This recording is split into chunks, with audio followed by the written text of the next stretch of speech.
All right, here we go. Yay, we are live.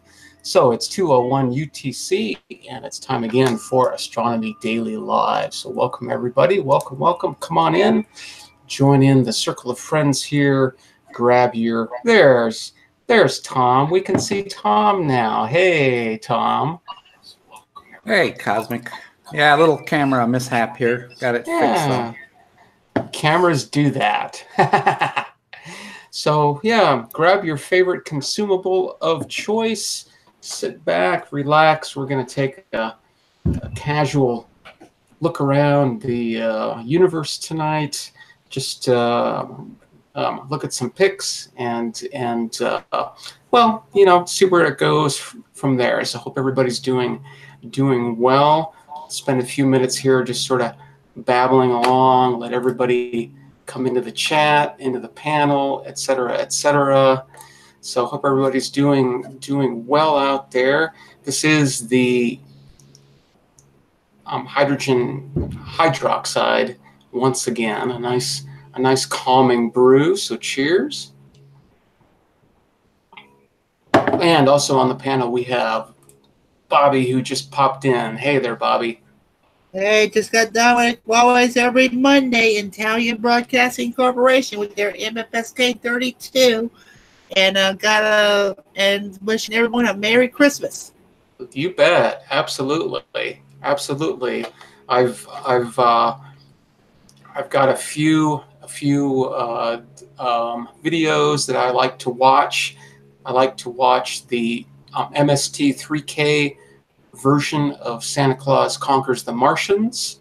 If you haven't seen that yet, either with or without the characters there watching the movie with you, get that movie and watch it. It is awesome. It is extremely awesome. And Merry Christmas, Tim.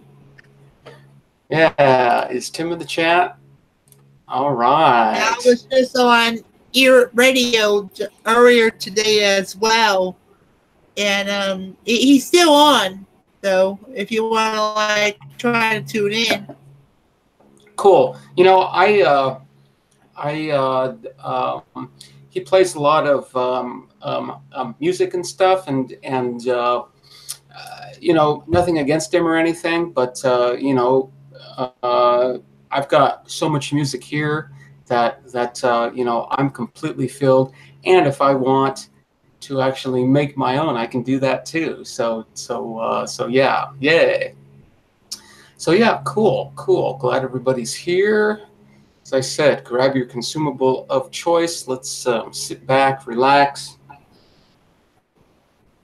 chill out, and think and talk all things astronomy for a little while. Yeah, everything's going well here. Yeah. So, have anybody got anything for Christmas yet? I know it's still Christmas Eve here, but I just got me some pajama bottoms. I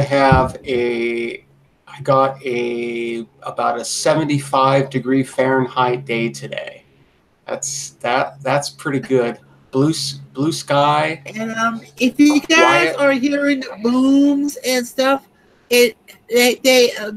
my parish, which Louisiana calls their counties parishes, and so what they're doing is legal to pop fireworks on an unincorporated area. Okay. It's been legal for maybe 2015 or something. Well, everybody gets really, really excited about fireworks and stuff. So any opportunity at all, right? We humans, we like to see bright, colorful, flashy things. So woohoo! People like blowing stuff up. That's what it is. Oh yeah, of course, that's what it is. Hey, speaking of ear radio, welcome. Hey there, Ron. Nice to see you in the chat. Yeah, everything's going well. So what, we're just going to do like we always do here, and just do a casual, fun get together where we talk all things astronomy and space and science and tangents once in a while are great. So yeah, great, Rod. I greatly appreciate that. That is extremely awesome. Extremely awesome. So yeah, I'm just here sharing a passion. I'm not necessarily trying to teach anything or communicate anything. I mean, those things will happen. So I'm just here, talking astronomy, looking at some stuff, thinking astronomy. I actually pulled out one of the many awesome books that astronomers Hey, use Cosmic, often. before you Yes. continue, maybe you should direct Tim to Ear Radio, please. Yeah, I think that Tim might already know about that, and if he doesn't, But just in case, Bobby, if you have the link, shoot it up there, please. I'm actually on my phone, so it's probably like either Tom would do it or you would do it. Oh, okay, I can do it. I can do it really, really quick here. Dun, dun, dun, dun, dun. I just have to jump through some hoops. Dun, dun, dun, dun, dun. ERT. There it is.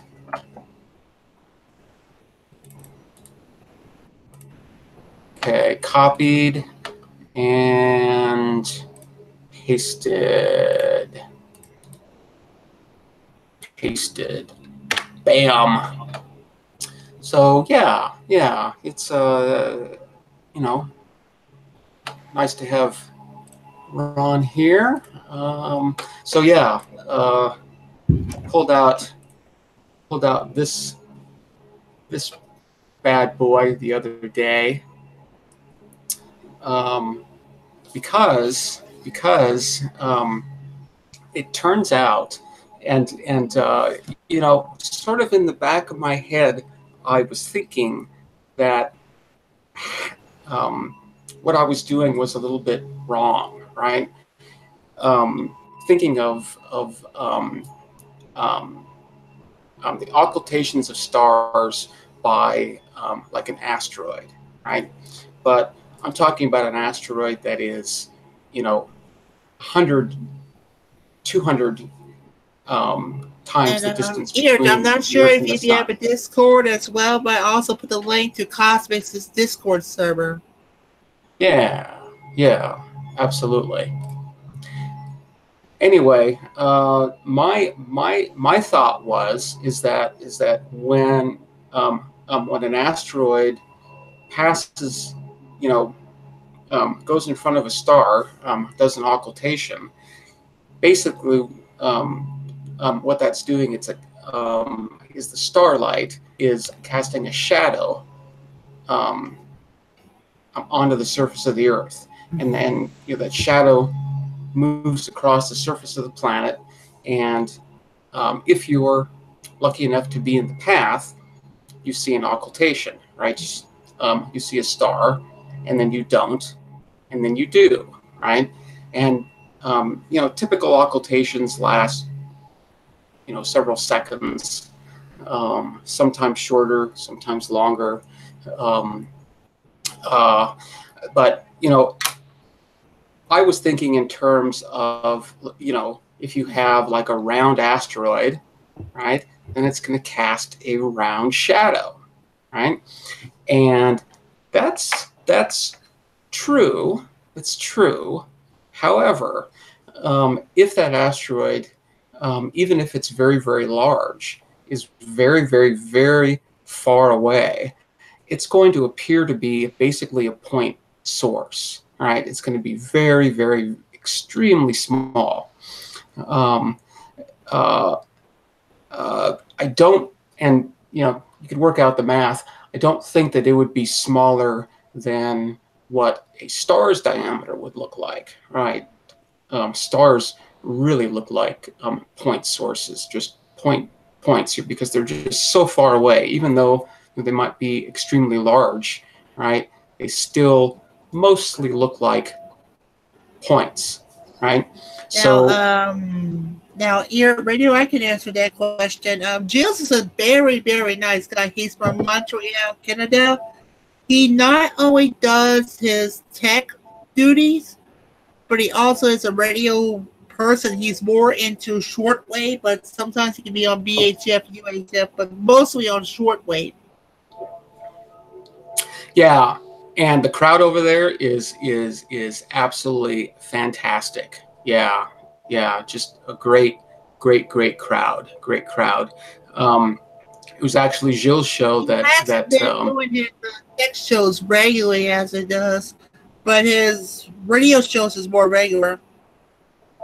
Yeah. It was partially because of Gilles' show that I started this. You know, I saw a guy who, you know, has a passion for some kind of subject, and it's like, I've got that. It's just a different thing, and you know, he has a lot of fun with that, and so it's like, hey, you know, I can do that too. So yeah, he's a great inspiration, and he definitely has, you know, the passion for shortwave and computers and all of that. I think the computer show, he's just not getting the views that he wants, you know, to sort of justify his time, and yeah, you know, I can totally understand that, totally. But yeah, great crowd, really nice, really helpful. And I think it's true. There's always the 1% in most channels. Yeah, and you know, sometimes it's even more than that, right? So anyway, getting back to occultations, it turns out that a very near point source asteroid passing in front of a point source star will actually cause not a shadow on the ground, but a diffraction pattern on the ground instead, mainly because of the distances, and also, you know, because it's basically a very sharp edge that's going against a point source. So what you get on the ground is a diffraction pattern that's actually larger than the size of the object itself. So this book has at least the mathematics I need to figure out not only how large that pattern is, but actually what kind of light curve I would see given a certain trajectory. Does Jupiter have a solid core, or how big is it? And how big is it? I'm not exactly sure if anybody knows for sure if it has a solid core. Juno, the spacecraft, is there now, collecting the data that you know is hopefully going to at least help you know work with the models, because that's all that we can do, right? I mean, we can't go into Jupiter and look, right? So we have to collect data. Yeah, right? you like if you go into Jupiter, that's your butt. Well, yeah, that would sort of be the end of you, for sure. So you know, we're not exactly sure, but like I was saying, you know, we can measure certain things, you know, magnetic fields, we can measure gravity, lots and lots of parameters that we can then feed into a model, right?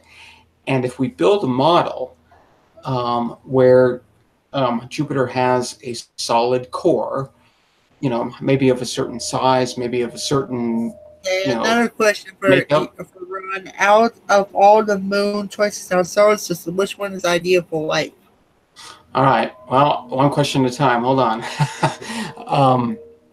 So, depending on the model you use, you sort of run that model and look at the results. Look at the magnetic field that's made by this model, and then you match that magnetic field with the magnetic field strength, say, that you measure, and you look at the difference. And it's like, oh, okay, well, there's a difference there. So let me tweak my model a little bit, change the size or change what the core is made of, or whatever, right? And there's lots of knobs to turn when it comes to models. You're pretty much free, to make all kinds of different knobs and stuff. I think right now there is an indication of some kind of solid core, but I can't be sure exactly what size, what it's made of, anything like that. So yeah, and whether we'll ever really know for sure, I don't know. Models, as I said, have all these parameters in them, and there's usually a lot of them, right? So, and it's really easy, right, to come up with a set of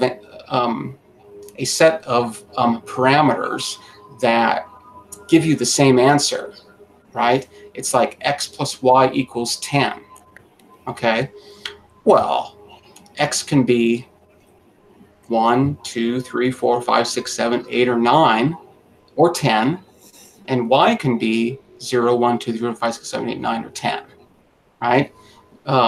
So all those things, x can be 3 and y can be 7, and you get a 10, right? 10 is your answer. 10 is your data, right? That's made up of a 3 and a 7. Well, maybe it's a 7 and a 3, or maybe it's a 5 and a 5, or a 1 and a 9. So lots of different models will give you the same answer, and so it's like, which one's right? Don't know. Now that's extremely simplified, but that's sort of the gist of it. So be, what I say here all the time, right, is be extremely skeptical, right? Be extremely curious, and be extremely open-minded. Those are sort of the three legs of science.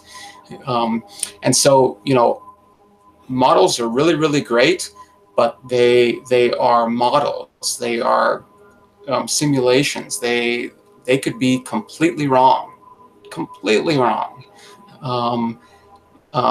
Even though maybe our confidence is high, we have absolutely no idea. So yeah, I think the current thinking is that Jupiter does have some kind of a solid core.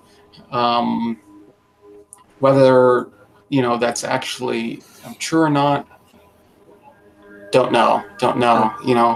I think that opinion has changed too a couple of times recently, and I can't remember where it started, but I think, like you said, the most recent opinion is that it does have a core about Earth size or something like that. But like you said, they're still using the models to guess at it.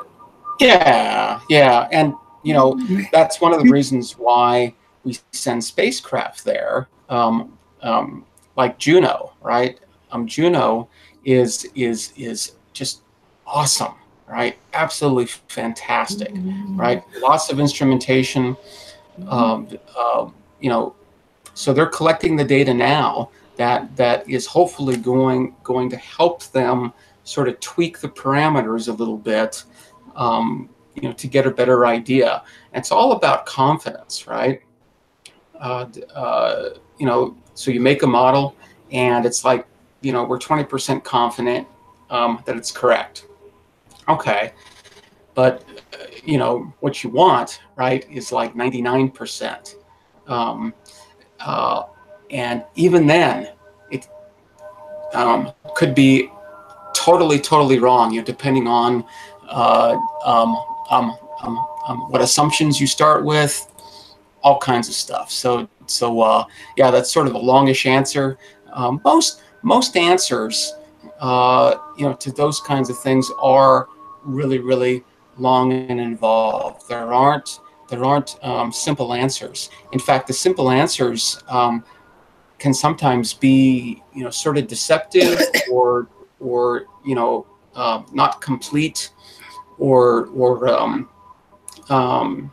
Merry Christmas, confusing. Tim. Have a good night. Tim, are you out of here? All right. Take care, Tim.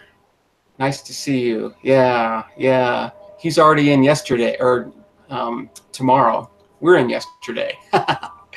So, yeah. Cool. Ron, are you like relaying Cosmic Stream on your radio stream or no? I know you're trying to do somebody else's. Yeah. So Ron was also asking about moon choices when it comes to life. And let me just preface this, and this is just my own opinion. I'm not exactly sure why planetary scientists and the astronomers are you know, that interested in life.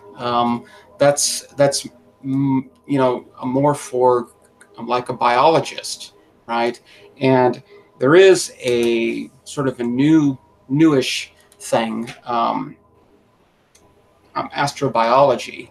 Now, astrobiologists don't really have a job yet, but they're, you know, they're building models, and you know, they're thinking about things and all that, and it's probably going to take the technology that astronomy is currently developing to figure out, you know, if there is life elsewhere or not. But okay, so so having said that, you know, it also sort of depends on what you define as life, right? Is it life like what we know? Well, if it's, you know, if we're looking for life like what we know, then there probably has to be, you know, some form of liquid water. There have to be, you know, sort of reasonable temperatures, you know, Earth-like temperatures, which you know, can be extremely cold and extremely hot. You know, we found life in you know, extreme environments here, right? Really cold and really hot. But still, you know, within some kind of parameter space there. So if you're talking about finding life like, you know, what you know, we think is life, you know, either bacterial life or more complicated, then I think so far they're thinking, again, you know, based on models. This is all models, right? That sort of match the data. They're thinking that there is liquid water on Europa, which is one of the moons of Jupiter, and they're thinking that there is liquid water on Enceladus, which is one of the moons of Saturn. Is Titan a better choice? I think, at least for life as we know it, Titan is probably off the table. Probably. Again, you know, it sort of depends on what you define as life. You have to define that first. And that's a slippery definition, I think. I don't think that anybody really has a good grasp on what that is. You know, and we've just sort of, you know, arbitrarily decided, I think, that you know, life has, you know, certain parameters, right? Um, Reproduction. I don't know. I'm trying to think of other life parameters. Um, uh, I don't know. Will to survive. Uh, um, uh, so yeah, you know, it's sort of a slippery thing. I'm not a biologist, so I don't know. I mean, I sort of assume that probably somebody has an idea in terms of a definition of what life is, right? I mean, we think that a rock is probably not alive, right? But a tree is, and supposedly we are. Um, but is the Earth alive? Is the sun alive? Is the galaxy alive? I don't know. I don't know. I don't know what that means. So, so yeah, that's sort of a hard question to answer, but it certainly is an interesting thing to think about. And I think that that is absolutely great. The moon that has geysers on it, like Enceladus, I think those have been observed. I don't know if I'd necessarily call them geysers, but I think that's sort of what is commonly termed. Europa, I think they, you know, from some past data, they may have detected some plumes. They're calling them, which you know, sort of like a geyser, I guess. So yeah, I think that we are going to get many surprises. You know, the harder we look and the more we look, the more interesting things we find and the more interesting things that we see. So, and I am all for that, right? Curiosity drives me, right? Yeah, you know, extremely interesting stuff. But yeah, you know, the search for life, I'm going to sort of leave to the biologists, you know, because they get excited about that. I'm, you know, being an astronomer, you know, looking for planets around other stars is probably pretty much as far as I'm interested in. And even that is sort of, you know, it's moving into planetary science, which is sort of a branch of astronomy, sort of, right? Planetary science is sort of a combination of geology and doing astronomy and all of that, right? So you know, being an astronomer, my thing is, uh, uh, you know, sort of how does the universe operate and work? And I use the structures that are there to kind of inform me on that, right? You know, so I look and see how stars operate, see how galaxies operate, and go from there.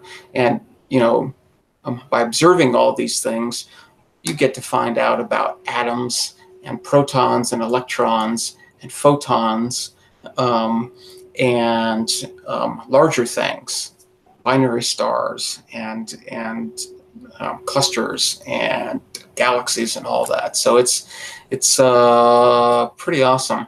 All right, well, take care, Tim. Have a great night. Have a great day tomorrow. And yeah, come on in anytime. We are, like I always say, we are casual here. So just having a great time talking astronomy and many other things. So cheers. All right, well, cool. I guess what I wanted to do again tonight is just sort of a casual, fun look around. I was going to get on to the Astronomy Picture of the Day site. I was also going to look over on Cloudy Nights. CloudyNights.com is a very, very active forum, and there's usually some great pictures over there. Mostly amateur things, but high quality, right? Really, really, really great stuff. Hey there, Totterbert. Nice to see you. I am not. I did tell you about tracking Santa. Yeah, I am not, but you know, I think a lot of people are, and you know, isn't that sort of cheating a little bit? You know, it's like it's supposed to be a little bit of a surprise, right? So I don't know. I don't know about that, but yeah, you know, that's a great fun. You can watch him zipping around, doing his thing. When I was a kid, you know, I actually calculated like how fast Santa would have to go, you know, to do all of this, and yeah, it's there's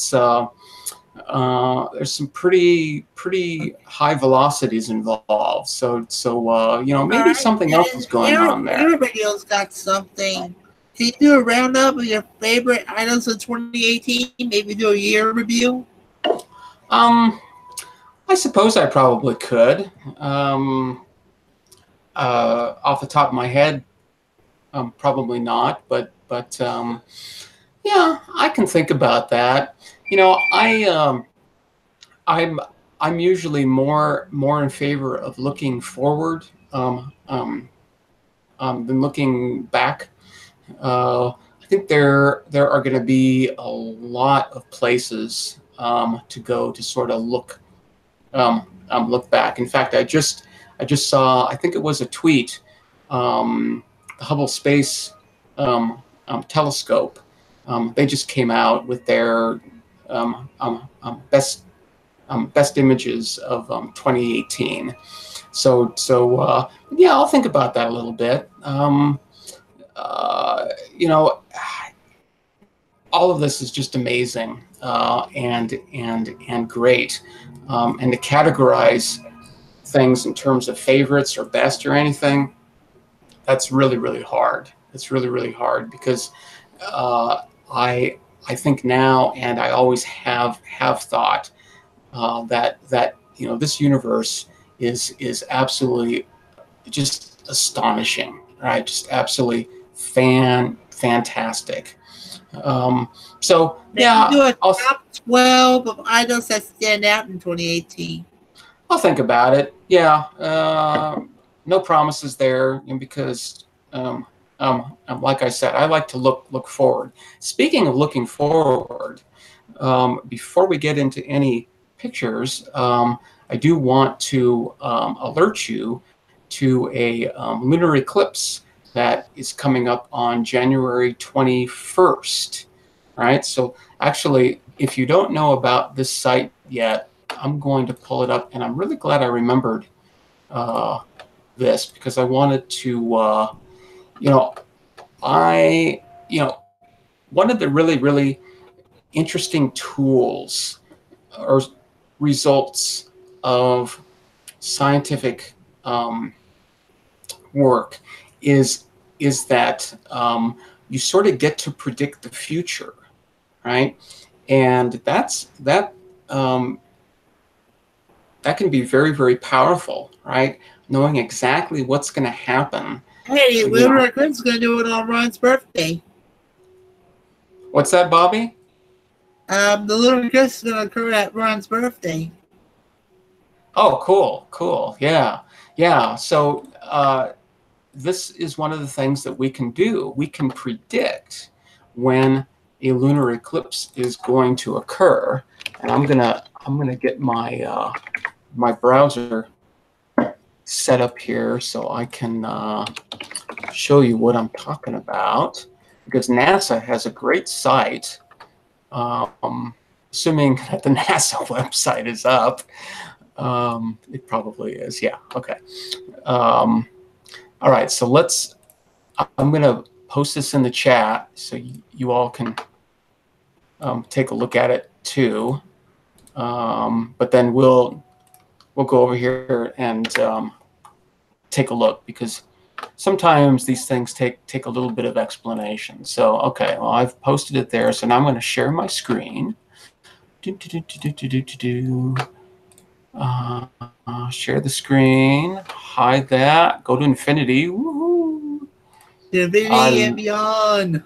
I love going to infinity and beyond. Yes, that's one of my favorite phrases from a pretty silly movie, but it's a great phrase. It's so twisted, you know. Okay, so here's all the lunar eclipses from 2011 to 2020, and I would zoom in here a little bit. And so here's the one, January 21st, 2019. Right, so it's happening at 5:13:27 UTC. Right, so you're going to have to figure out what time it is for your local area, right? And I think this is probably the time, yeah, of greatest eclipse, right? So it starts a couple hours before, and it ends a couple hours later. Oh, okay. In fact, the whole thing lasts for 3 hours and 17 minutes, and we'll get into that here too. So where I am, right? I'm in southeastern Arizona. Now, it's all times UTC or local? Yes, all these times are UTC. Yes, because that's the only time there really is right now. So I'm 7 hours behind this. So this is actually going to take place, mid-eclipse for me is actually going to take place at 22:13 on the 20th of January, right? And I think for most of us in North America, all of us in North America. Now the one on the 31st, no wait. Well, wait a minute. 2019. Okay, never mind. Sorry. Look at the wrong one. You got it? Yeah. You're looking at the wrong year there, huh? Yeah. I'm gonna rewind my music a little bit here. Yeah. Okay, so what we can also do now is we can click on this, and you get a lot more info this way, right? So a lot of this info I'm not going to go over, but let's just sort of see. So here's the shadow of the Earth. And the shadow of the Earth sort of has two components, right? One is the penumbra, which is this outer gray area, and then the umbra, which is this darker red area. This is the shadow of the actual Earth. The penumbra is caused by the atmosphere of the Earth. It's diffraction, right? So the sunlight is going through the Earth's, the air and the atmosphere, and it's being diffracted, sort of spread out. So as the moon moves, and I guess the moon's going to be moving this way, right? Because it moves west to east. It'll move into the penumbra, right? And then move into the umbra, and then back out, right? So they call these things P1, which is the point where the moon hits on the penumbra here, right? And then here's U1, where it first hits on the umbra. U2 is when the moon is completely inside the umbra, right at that point. And then here, of course, is mid-eclipse. And then here's where the moon just begins to move out of the umbra. That's called U3, U4 is when it just moves out here of the umbra, and then P4 is essentially the end, right? It's sort of, you know, the end of the eclipse. So the duration going from P1 to P4 is actually, 5 hours, 11 minutes, right? But it's going to be inside the umbra, right, from U2 to U3 for 3 hours and 16 minutes. So that's a nice long eclipse. And as you can see, the path of the moon doesn't go right through the center of the Earth. It's sort of on the northern part, right? So it's not as long as it could be, but yeah, it's going to be a nice long eclipse. So, and here's all the timings, right? So P1 occurs at 2:36 UTC. And yeah, I think, where does it say greatest Now, eclipse? any chance that you're going to be like doing a live stream on that, or no?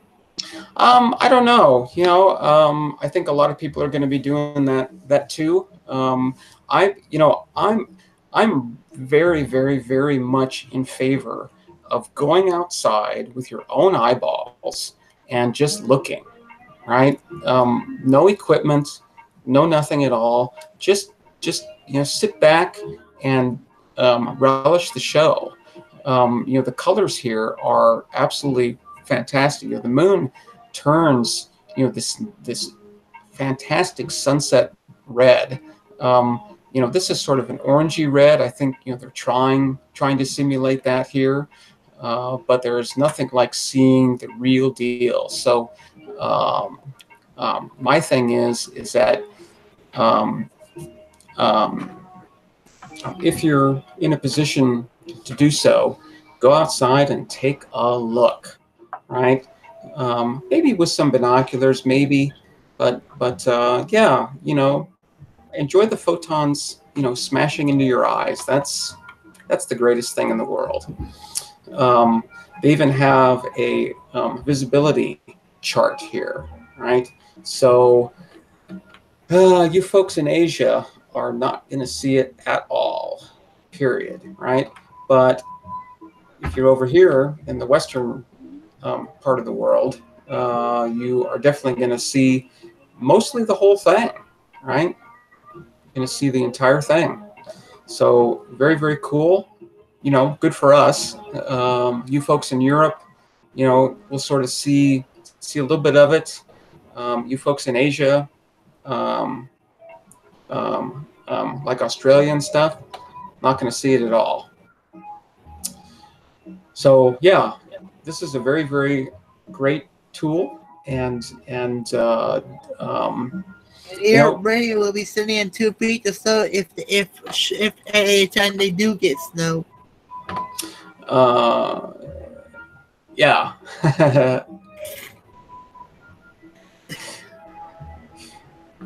Yeah, a little bit of math, but that's sort of our best way of doing things at the moment.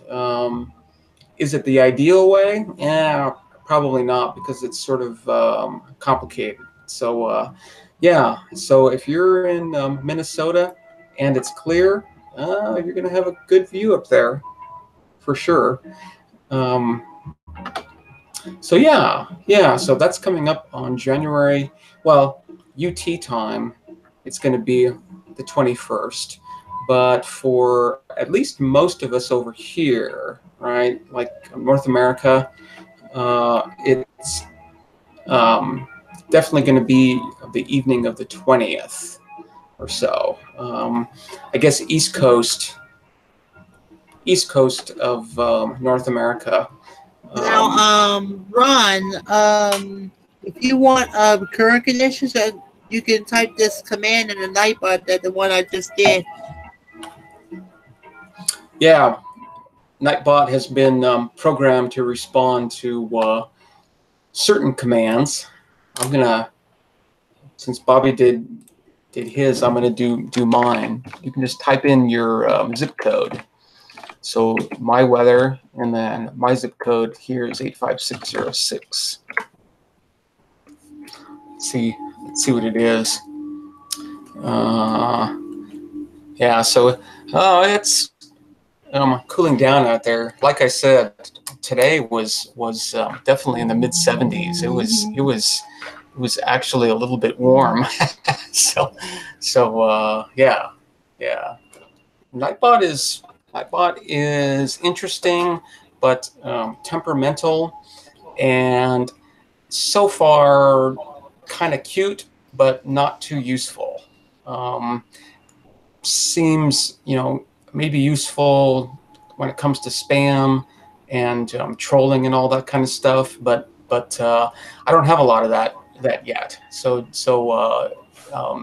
note the word yet. So, all right, well, cool. Yeah, and what's neat about this site, right, is that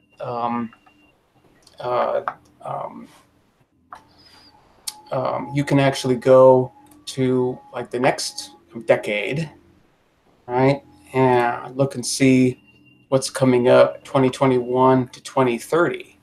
And here they all are, right? There's some total ones, there's some partial ones, there's some penumbral ones. I guess a partial would be when the moon is both in the umbra and the penumbra at maximum. Is that right? Let's see.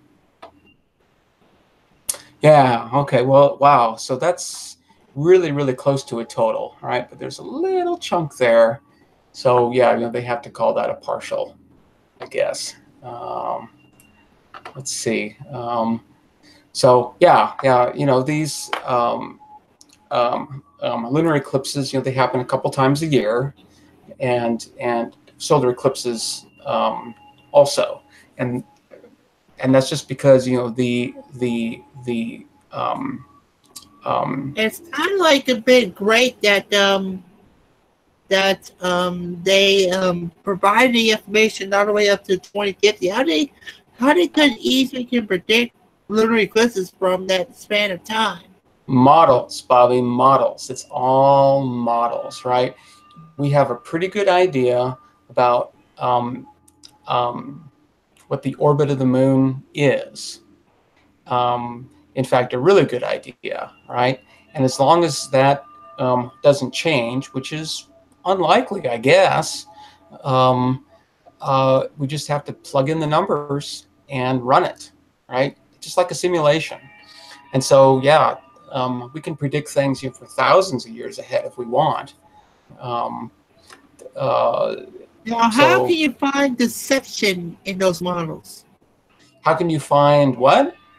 Deception. Well, you actually can, right? You can actually find little errors. I wouldn't necessarily call this a deception, but I would say that there are little errors, right? You can go and let's go back to the one that's going to happen next year, and you can do a timing, right? They've got a prediction down to the second, right? So, does that eclipse actually occur at 5/13/27, or is it 5/13/28, or 5/13/25, or 5/12? Most likely, you will find a slight discrepancy. It might be really, really small, right? I mean, it might be fractions of a second, but you're always going to find a little bit of an error, right? Because the models are not perfect, because we don't have quite enough data to be able, to make our models work extremely well, right?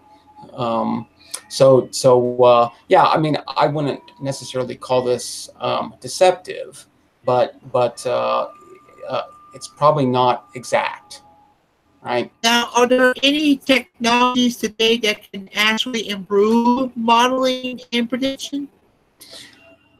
I think those kinds of things are probably worked on all the time, right? Because there are folks who are making the measurements. They're actually collecting the data. You know, they're doing these timings, right? They, for instance, right? Does you know, does the duration actually last that long? Well, if it doesn't, then that is sort of a data point that they can feed into the model and hopefully make it better, right? Because that's sort of, one of the goals is to make the models better, so the predictions are better. So yeah. But anyway, so yeah, these happen a couple times a year because of the inclination of the moon, right? The inclination of the moon is, I think, about 9 degrees to the ecliptic. So because of that, sometimes the moon can be above the ecliptic. In fact, here's the ecliptic right there, right? Sometimes the moon's above, sometimes it's below. And of course, for it to catch the shadow of the Earth, it has to be, within a very short distance from that, right? If the moon was, 9 degrees away, it'd be way up out of the page here, right? Way, way, way up. This is about 1/2 of a degree is the diameter of the moon. So 9 degrees, right, would be 18 times that. So way, way, way up there. Radio was talking about the big solar eclipse. That's going to be 2024, right? I think so. And in fact, they also have solar eclipses. Same kind of thing. We can go to 20. So there they all are, from 2021 to 2040. And yeah, I think he's talking about this one here, right? April, well, is this 2023? Is that the one we're talking about, or that one? It's the blue one there. It's the blue one. Gotcha. Yeah. So that's 2024.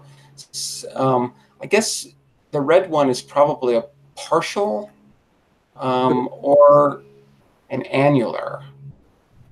Right. Yeah. Like oh, 2028. Yeah. Here we go. It actually says 2023.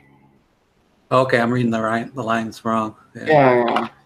It's it's kind of a busy thing, but of course, we're very North America centric here. Hey, as you can Totterbert. see. Hey there, Totterbert. Are you exiting the picture? As you can see, there are 2 solar eclipses every single year. So on this plot, I would think that there would be 40 of these curves. And of course, they're curvy because supposedly, the Earth is a sphere, and so the paths are curved when you project it onto a flat screen like this. The paths are actually straight, right? Very, very straight. Here, says the one in 2024 is going to go north. Yeah. It looks like it's going through Mexico, and then I think the blue lines are total and the red lines are NUR. Yeah, right here. Yeah. Yeah. Right there. Yeah. Annulars are neat because the apparent size of the moon is actually smaller than the apparent size of the sun. and so the moon can't completely block it out. Kind of neat. But I saw an annular at the Shed Aquarium, or at the at Adler Planetarium back in '96 or something like that. It was really nice. They had a lot of gear there and a lot of people. Which one was it, Tom? In the '90s, '96 or something like that. How about '94, May 10th? '94. Yeah, That's going right through. Yeah, Chicago just caught most of it, but oh wow, yeah, not the whole thing. Nice. You know, Tom, I saw exactly the same one. I was right down there. I saw it too. Yeah, there you go. Yep. We drove down. I wonder if anywhere can actually close the sky one time. Say that again, Bobby. And anywhere can close the red sky one time. You're breaking up. I didn't catch all that again. I was wondering if anywhere can close the red sky one time. A red sky? Yeah. You're breaking up a lot, Bobby. I didn't catch any of that. Well, I'm gonna refresh. Okay. Yeah. I definitely want to hear what you have to say there for sure. So yeah, that was a great eclipse, and awesome. Yeah, well, that's cool. That's cool, Tom. That's we saw the same one. Kind of cool. So what I wanted to do though was, are these the tables? I guess these. Let's just look here. 20. These the tables that I was going after. Here we go. So I think this one was this one here. That's the one that's going to be going. Yeah, that one. So there's that one, 2024. There's also the 2023 one, right? That's I guess that's an annular though, so might have to go see that one. Drive a couple 100 miles and take a look at that. That might be nice. So yeah, all this information is out there. It's absolutely fantastic, to have access to this, for sure. Yeah, very cool. Wow, it's 3 hours UTC already. I can't believe it. Didn't even look at any pictures. Wow. So yeah, great site here. I'll post this one up too on the chat really quick, so you can have that one. 1988.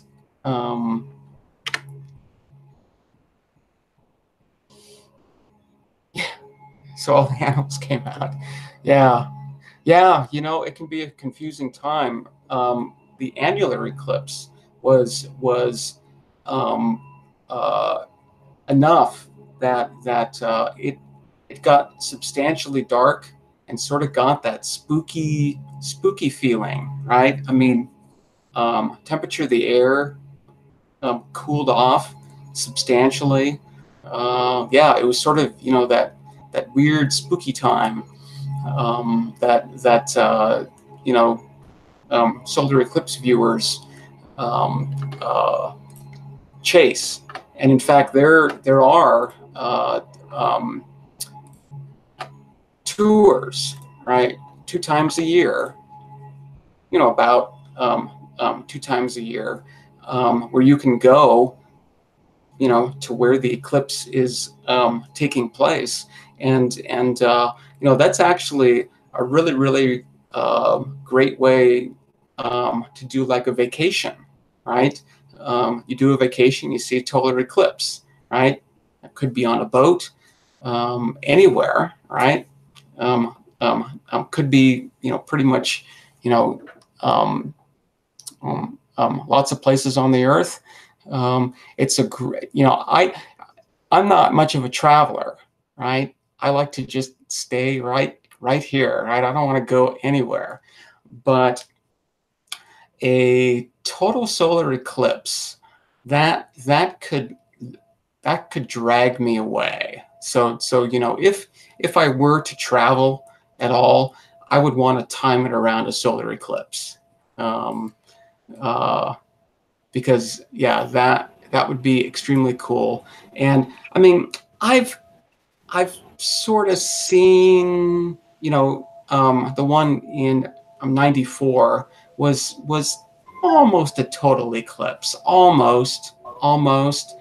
So I've sort of put a small check mark next to that one, right? Not a big one, crossed off or anything. Just a little one saying, yeah. Now, I was trying to ask you, does an annual solar eclipse cause a red sky one time? Because I remember back in elementary school, we had like a red skyish like view. Yeah, I don't think it's going to do that. I don't think so. It could, if there's something in the air, it could cause it to look reddish. You might. Maybe, but particulates of some kind, but yeah, it just sort of gets darker, right? Noticeably darker. Yeah, I don't really think that it's going to change the color of the sky. Now, a lunar eclipse, when you look at the moon, right in the shadow of the Earth, that looks, nice and sunset red, orange, yellows, blues, all those. So lots of colors there, just of the moon, but that's not really going to change the color of the sky either. So yeah, don't know exactly what you saw there, Bobby, and I could be completely wrong too. So I'm just trying to think out loud here, and it's like I can't really imagine a scenario where a solar eclipse would turn the sky red. I don't know. Don't think so. I don't think that would happen. Don't think so. All right. Well, it's a little bit past the hour, so I think it's time to get out of here for now. We were going to look at some pictures, but hey, we talked about lunar eclipses and solar eclipses instead, so that is good for me. So, all right, everybody, I think I'm going to get out of here then. So have a great evening, a great day. Make sure to subscribe, spread the word around. Let folks know that I'm doing this each and every day, talking astronomy, space, science, nerdy things. Right? We are extreme nerds here. So almost anything nerd is definitely allowed. So, all right, everybody, well, take care, and I will see you in a little tiny bit less than 23 hours. What is it? 22 hours and 56 minutes from now. I will be right back here. One little spin of this Earth. All right, I think that's it. So take care, and I will see you later. Bye. Bye. Bye, Bobby.